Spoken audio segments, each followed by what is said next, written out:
মধ্যপ্রাচ্যের উত্তপ্ত আকাশ যেন ঢেকে গেছে আরও ঘন অন্ধকারে। যুদ্ধবিরতির নাজুক শান্তির মাঝেই এবার শুরু হয়েছে এমন এক পদক্ষেপের আলোচনা যা পুরো বিশ্বকে নতুন করে ফেলেছে আতঙ্কে। ইরান এখন নাকি মার্কিন প্রেসিডেন্ট ডোনাল্ড ট্রাম্প ও বর্বর ইসরায়েলের প্রধানমন্ত্রী বেনিয়ামিন নেতানিয়াহুর মাথার দাম ঘোষণা করতে চাচ্ছে।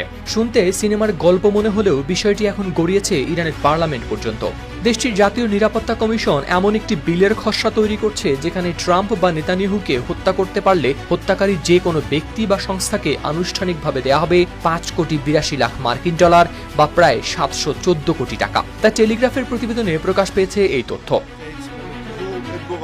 ইরানের অভিযোগ, গেল ফেব্রুয়ারিতে যুক্তরাষ্ট্র ও ইসরায়েলের যৌথ হামলায় নিহত হন দেশটির সর্বোচ্চ নেতা আয়াতুল্লাহ আলী খামেনি। আর সেই ঘটনার জন্য ট্রাম্প, নেতানিয়াহু ও মার্কিন সেন্ট্রাল কমান্ডের অ্যাডমিরাল ব্র্যাড কুপারকে দায়ী করছে তেহরান। ইরানের জাতীয় নিরাপত্তা কমিশনের চেয়ারম্যান ইব্রাহিম আজিজি জানান, এই হামলার জবাব হিসেবে মুখোমুখি পাল্টা পদক্ষেপ নেওয়া প্রয়োজন। তাই আইনি প্রক্রিয়ার মাধ্যমে হত্যার পুরস্কার ঘোষণার বিষয়টি এখন গুরুত্ব দিয়ে বিবেচনা করা হচ্ছে। জাতীয় নিরাপত্তা কমিশনের আরেক সদস্য মাহমুদ নাবাবিয়ান আলাদাভাবে ঘোষণা করেন, যে কেউ ট্রাম্প ও নেতানিয়াহুকে জাহান্নামে পাঠাবে তার জন্য পুরস্কার নির্ধারণের বিষয়ে খুব শিগগিরই পার্লামেন্টে ভোট হবে।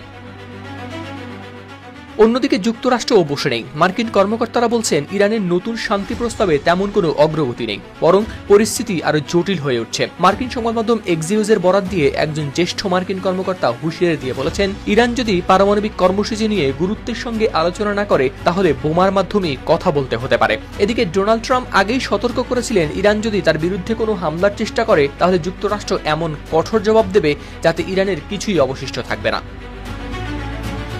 শুধু সরকারিভাবেই নয়, ইরানের ভেতরে বেসরকারি পর্যায়েও ট্রাম্প বিরোধী প্রচারণা জোরালো হচ্ছে। ব্লাড কভেন্যান্ট নামে একটি প্রচারণা ইতোমধ্যেই ট্রাম্পকে হত্যার উদ্দেশ্যে প্রায় $2,70,00,000 তহবিল সংগ্রহের দাবি করছে। বিশ্লেষকরা বলছেন, এই পরিস্থিতি শুধু ইরান যুক্তরাষ্ট্র উত্তেজনাই নয়, পুরো মধ্যপ্রাচ্যকে আরো ভয়াবহ সংঘাতের দিকে ঠেলে দিতে পারে। কারণ রাজনৈতিক হুমকি যখন আইনি কাঠামোয় রূপ নিতে শুরু করে তখন কূটনীতির জায়গা দ্রুতই সংকুচিত হয়ে আসে। হাওলাদার শামীম, RTV।